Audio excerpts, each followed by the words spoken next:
vulnerable, and what it does is it also prevents us from connecting with ourselves. And then we forget how to take the armor off. And so we grow up and we don't have the ability to feel all the things. This became such a serious and potentially damaging problem for Blake Lively because what first appeared to be a routine legal tactic has now unraveled into something far more troubling under judicial scrutiny, raising questions not just about strategy, but about ethics, transparency, and the boundaries of lawful conduct.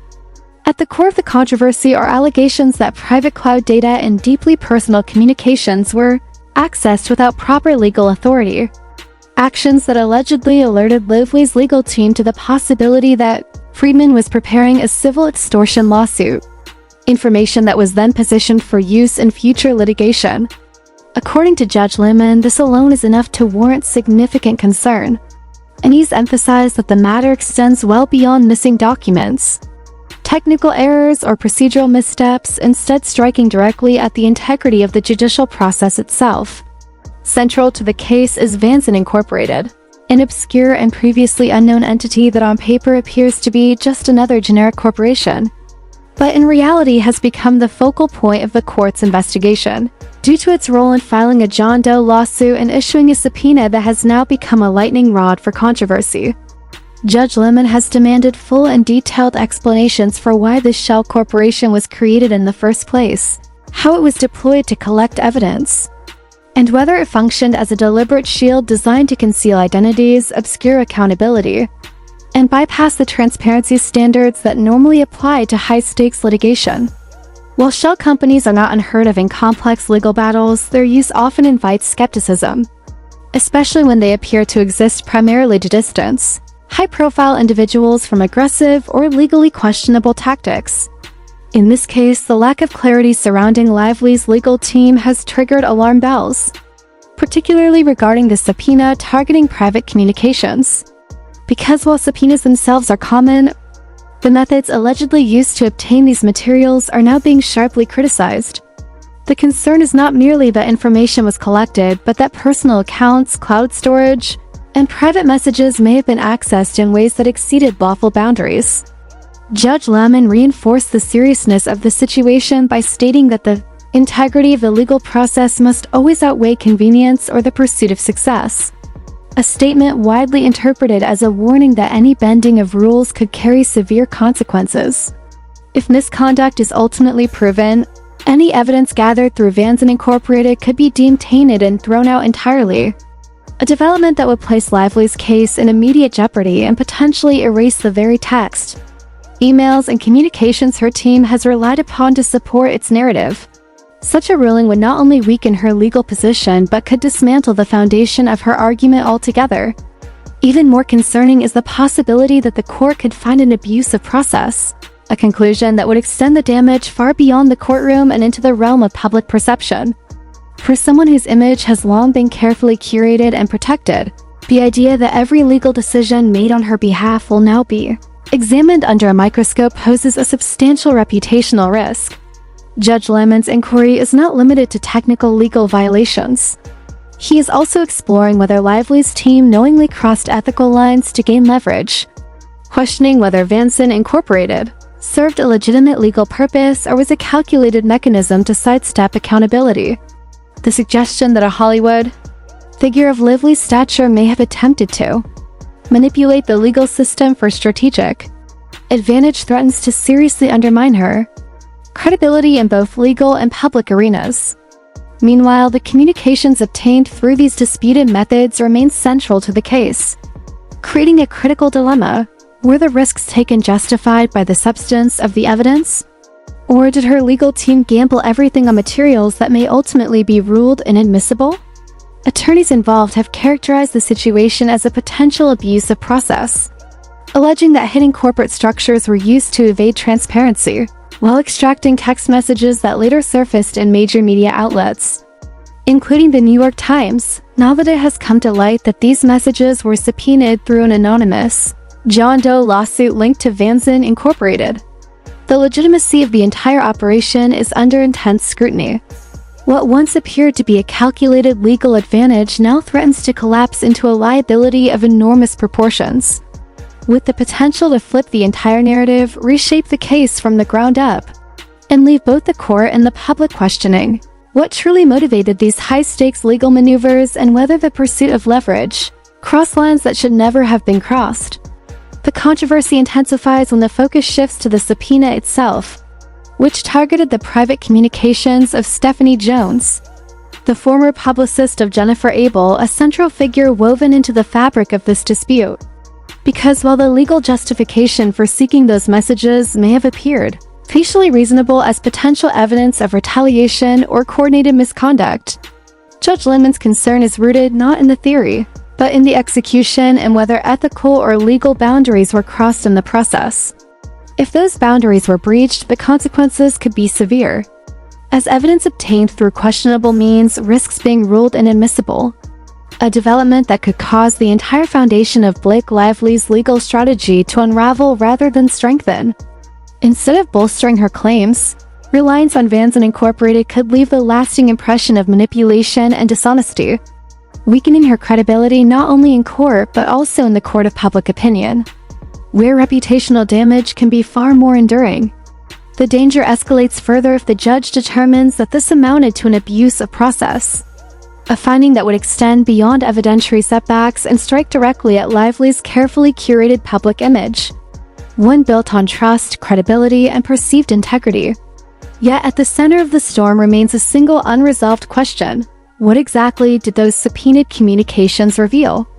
Reports suggest that Stephanie Jones's private messages may directly connect to allegations of coordinated smear campaigns and retaliatory conduct. Explosive claims that, if verified, could dramatically reframe the entire case and shift the balance of power.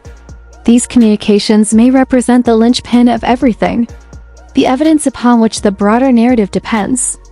But whether securing them was worth the legal and reputational gamble is a question only the court's final ruling can answer. Complicating matters further is the growing debate over Judge Lindeman's perceived neutrality, with some observers suggesting he appears more accommodating toward Lively, while others argue that any appearance of imbalance stems largely from Friedman's own conduct, including aggressive public relations tactics, salacious filings, and controversial docket submissions that had to be withdrawn. When those distractions are stripped away and the rulings are examined in isolation, many legal analysts conclude that Judge Lindeman has been largely even-handed, issuing decisions that cut both ways, including orders compelling disclosures that dealt a significant blow to the Lively camp. Procedural disputes over deposition logistics, often framed as unfair advantages, ultimately matter little in substance, as cross-examination proceeds regardless of location, and accommodations intended to remove excuses may actually benefit the opposing side by eliminating future claims of unfair treatment. In that sense, what appears on the surface to favor Lively could ultimately strengthen Justin Baldoni's position by stripping away procedural defenses and forcing the case to turn purely on substance. The question of criminal exposure looms in the background but remains speculative, hinging almost entirely on whether concrete evidence emerges showing that Stephanie Jones or others acted under direct instruction from Lively to illegally obtain private communications. Without a clear agency link tying those actions to Lively herself, criminal liability remains remote, if not unlikely, though not entirely impossible should facts surface demonstrating deliberate direction or knowing participation. As things stand, the prevailing theory suggests that communications were shared with Lively either voluntarily or indirectly, a distinction that carries enormous legal significance and has yet to be definitively resolved. Ultimately, the broader trajectory of the case now hinges on whether credible evidence substantiates claims of a retaliation or smear campaign. Because if such evidence exists and the dispute narrows to sexual harassment allegations alone, Baldoni may hold a decisive advantage at trial, where juries tend to focus less on procedural technicalities and more on credibility, intent, and narrative coherence.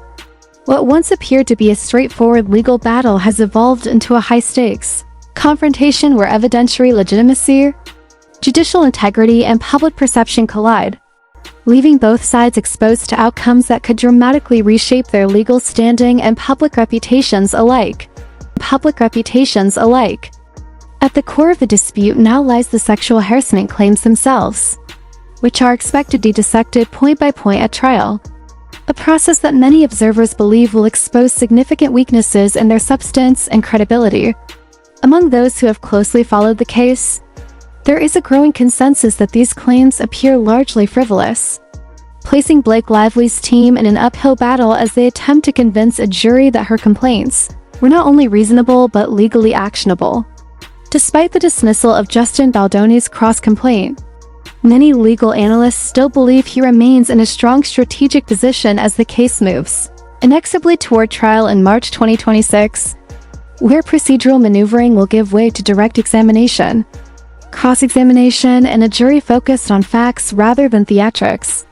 Compounding the pressure on Lively's side is the revelation that her legal team obtained private text messages from Stephanie Jones, the former publicist of Jennifer Abel, communications that have now become central to allegations of retaliation against Abel and others involved in the dispute. These messages are not merely ancillary evidence. They are portrayed as the connective tissue linking claims of coordinated efforts to undermine critics, silence dissenting voices, and potentially orchestrate a broader smear campaign designed to shield Lively's public image during a period of intense scrutiny. Reports suggest the texts outline layered conversations, pointing toward calculated reputational management rather than spontaneous reactions. A narrative that, if proven, could dramatically reframe the case from a conventional legal conflict into a behind-the-scenes public relations war. Yet the most dangerous aspect of these communications may not be what they reveal, but how they were obtained. As Judge Lemon has openly questioned whether proper legal channels were followed and whether ethical, fiduciary, or even legal obligations were breached in the process. This places Lively's legal team in a precarious position, because evidence that appears powerful on its face becomes a liability if its origins are tainted, transforming a perceived advantage into a potential weapon against the very strategy that deployed it.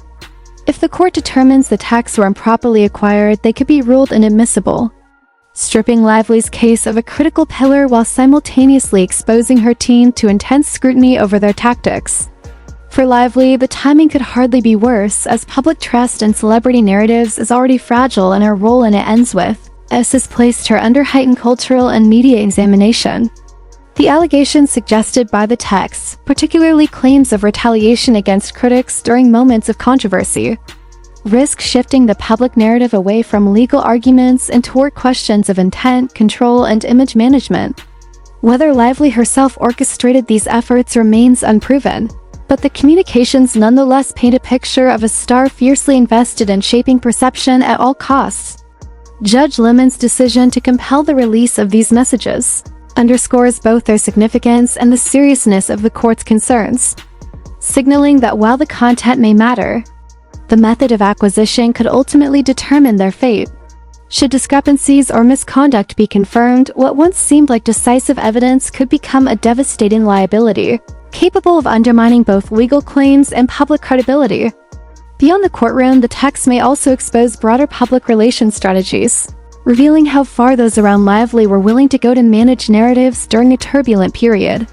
With so much hinging on whether these messages are admitted and how they are interpreted, the central question remains whether the risks taken to obtain them were worth the potential fallout, or whether they have opened the door to an even larger and more damaging storm.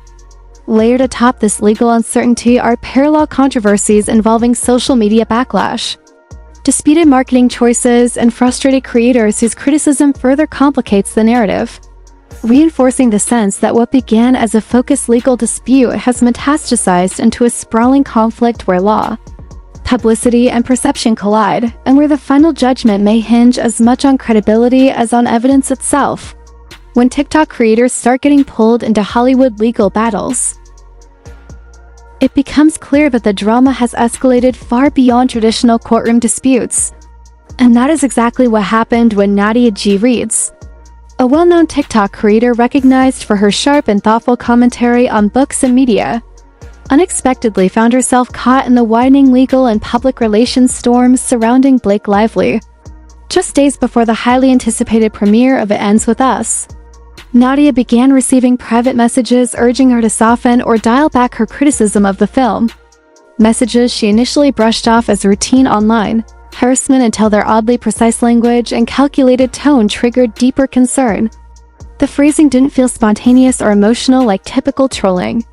Instead, it carried the unmistakable cadence of something coordinated, deliberate and purposeful, leading Nadia to suspect that these messages may have been part of an organized attempt to suppress dissent before it gained wider traction.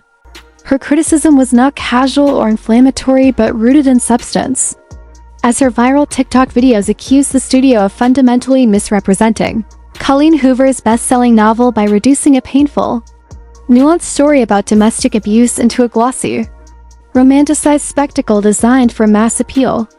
She pointed to everything from the tone of the trailers to casting choices and promotional visuals, arguing that the marketing stripped the story of its emotional gravity and betrayed the book's core message.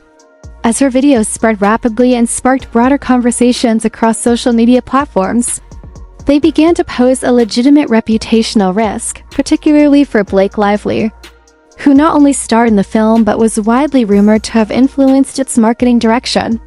What unsettled Nadia most was not merely that she received pushback during a viral moment, but the timing and specificity of the messages, which suggested that someone was actively monitoring her content and attempting to redirect the narrative in Lively's favor. While she stopped short of directly accusing Lively or her official team, she emphasized that the messages bore the hallmarks of individuals, aligned with a larger PR apparatus rather than random fans or critics acting independently. If her suspicions are accurate, they point to a deliberate strategy aimed at controlling public discourse at even the most grassroots levels of online commentary, treating independent creators as threats that needed to be managed rather than voices engaging in legitimate critique. For Nadia, this was especially disturbing because her content was entirely organic. She was not part of any retaliation campaign, paid effort, or coordinated sneer, but simply a creator reacting honestly to what she perceived as tone-deaf marketing. Yet the warnings left her feeling targeted, as though her relatively small but influential platform was being scrutinized and pressured into silence. This episode raises broader and more troubling questions about the boundaries of celebrity public relations. Because while aggressive image management is nothing new in Hollywood, extending that pressure to independent online voices suggests a level of overreach that crosses from promotion into suppression. Nadia's experience may not be isolated, but instead represent one thread in a wider effort to neutralize criticism across digital spaces, regardless of how modest the source. If true, it reveals a hyper-vigilant strategy focused less on engaging with criticism and more on eliminating it, exposing cracks in a carefully curated image of control surrounding Lively's public persona. The situation becomes even more unsettling given that Nadia reportedly retained screenshots of the messages she received well before the premiere, evidence that lends credibility to her account and suggests these interactions were not imagined or exaggerated. Her decision to bring this information forward was driven by a desire for transparency, not attention, and a concern that others may have received similar messages but felt intimidated into silence. By encouraging anyone with comparable experiences to come forward privately, she highlighted just how deeply unsettling the pattern felt to her. When viewed alongside the ongoing courtroom battles involving shell corporations, subpoenas, and disputed evidence, the intrusion into TikTok commentary adds yet another layer to a saga that now appears to be as much about controlling perception and silencing criticism as it is about legal claims, leaving the public to question where image management ends and intimidation begins.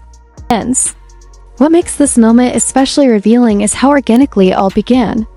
Because the early TikTok videos that sparked this chain reaction were widely viewed as neutral, measured, and even generous in tone, praising both Blake Lively and Justin Baldoni as largely unproblematic, while offering only mild criticism of Colleen Hoover's source material and flagging what felt like odd or confusing dramas surrounding the film's rollout.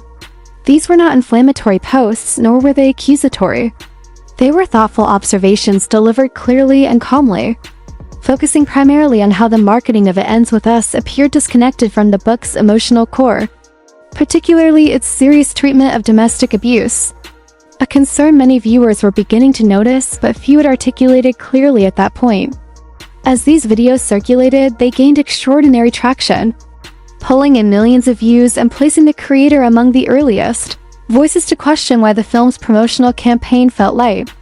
playful and sanitized, while Justin Baldoni faded into the background of what was supposed to be a deeply serious story. Crucially, despite the surge in attention, there was no attempt to capitalize aggressively on the momentum by turning the channel into a single-issue platform. Only a handful of follow-up posts reflecting the evolving conversation as public interest exploded.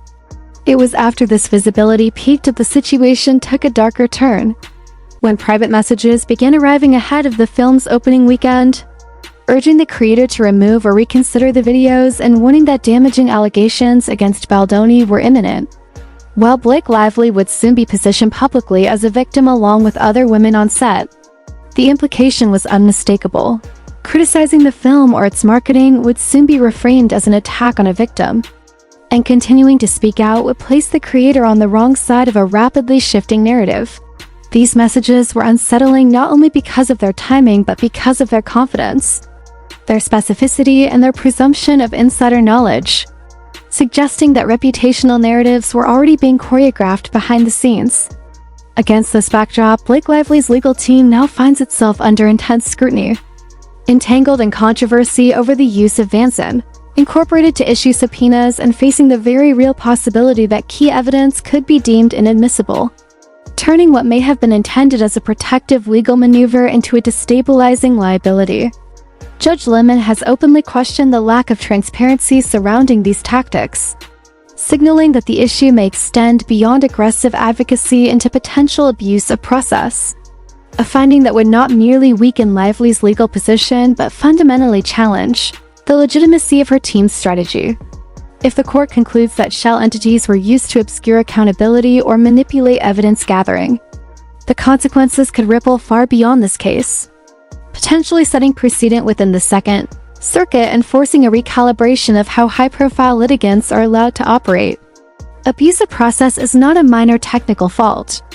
It implies deliberate distortion of legal mechanisms for strategic gain, a characterization that could permanently stain Lively's carefully maintained public image as polished, relatable, and trustworthy. Ironically, the very text messages her team pursued so aggressively, rumored to contain explosive insights into retaliation or smear campaigns, could either bolster her narrative or completely unravel it depending on how the court rules on their admissibility. If excluded, the fallout would be immediate and severe, collapsing a central pillar of the case and reinforcing public suspicion that the pursuit of leverage crossed ethical lines. In the court of public opinion, the damage could be even more lasting, reframing Lively not as a celebrity defending herself, but as someone willing to bend rules, apply pressure, and exploit influence to control outcomes at any cost. This controversy now stretches well beyond a single lawsuit, exposing the increasingly blurred boundary between Hollywood's legal machinery and its public relations apparatus, where reputation management, legal strategy, and narrative control operate in lockstep. As speculation swirls around hidden leverage, deleted messages, judicial optics, and unresolved power dynamics, the case has become a broader referendum on how influence operates when celebrity, law, and media collide. Ultimately, this saga is no longer just about Blake Lively's reputation or Justin Baldoni's claims, but about whether the systems designed to deliver justice can withstand the pressure of fame, money, and carefully engineered narratives, and whether this moment will mark a turning point toward accountability or simply another example of power testing its limits without consequence.